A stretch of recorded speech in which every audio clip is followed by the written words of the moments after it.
Assalomu alaykum, hurmatli Shavkat Mirziyoyev. Men Namangan tumani Anjizor mahallasi, Anjizor ko'chasi 85-uyda yashovchi 2-guruh ko'zdan nogironi bo'lgan Otabek Raimovman. Sizga murojaat yo'llashimdan boisi, men uy ta'miri uchun mahalla 7ga murojaat qildim. Mahalla 7ligi inson markaziga borasiz deydi. Inson markazidagilar esa tuman hokimligiga chiqasiz deyishdi. Qisqasi otangga bor, onangga bor bo'ldi.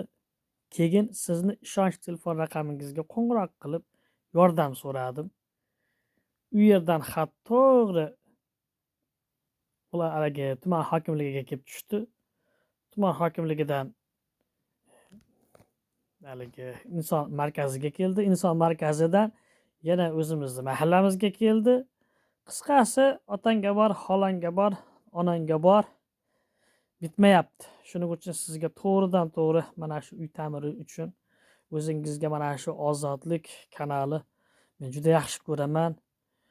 Men shu kanalni muxlisiman o'zim, chunki meni ish bilan ta'minlagan, meni qo'llab-quvvatlaganligi uchun albatta meni murojaatimni nazardan chetda qoldirmay Telegram kanaliga, YouTube kanaliga joylaydi. Buning uchun men Ozodlik radiosiga ham rahmat deyman.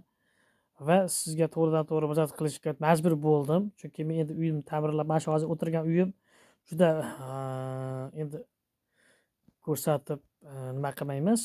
O'zi biladi, hamma biladi, ijtimoiy xodim ham biladi. U yangi nima ochilgan paytida xalq qabulxonasi uyma-uy yurganda o'shalar ham ko'rgan. Bo'pti, yordam beramiz deb ketishgan. Men o'zim keyin menga hozir o'sha orqadimga bir xona uy qilganman, pinablokdan qildim endi yangi. Shu ta'mirlash qoldi, rodni qilish kerak, eshik deraza qo'yish kerak, panel qilsak, pol qilsak, shuni ta'mirlash uchun hammadan yordam so'radim. Odam so'ramagan odam qolmadi. Lekin bo'lmayapti-da. Shuning uchun sizga men murojaat qilishga ijtimoiy tarmoqlar orqali sizga, ayniqsa mana shu Ozodlik radiosidan marasa minnatdorman. Shu orqali sizga murojaat qilyapman. Xudo xolasa murojaatimni befarq qoldirmaysiz degan umiddaman. Ozodlik radiosiga ham omad tilayman. Albatta meni murojaatimni kanalga joylaydi degan umidim ham bor.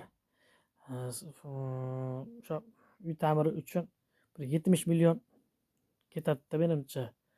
Ustasi, usta puli, buyumlari. Endi bilasiz, uyni qurib olish bir gap, uni pardozi qimmat turar ekanda. Shu ustalar shunaqa deyishyapti, 70 million ketib qoladi. Ko'zga ko'rinmagani mana endi ichini suvab, rotman qilganingizdan keyin aboy qilasiz, tashqi tomonini ham qilasiz-ku, panel qilasiz, ketib qoladi, ko'zga ko'rinmaydi, ketib qoladi deyishyapti. Xudo xolasa o'sha 70 million so'm naqd pulda so'rayman. Chunki naqd pul bersangiz, keyin o'zimiz o'sha olayotgan paytimizda o'sha olayotgan do'konimizni rasmini ham haligi qilamiz. Agar mabodo mana bu yerda paloncha narsa olyapmiz deb rasmini ham, videosini ham jo'natib, mana pulingiz haqiqatda yetib keldi deb ko'rsatib ham berishimiz mumkin. O'sha bergan pulingizni sanab o'sha magazinchiga ham beramiz agar. Aniq biz boshqa maqsadda ishlatmaymiz demoqchiman-da. E'tiboringiz uchun rahmat. Sog' bo'linglar, salomat bo'linglar.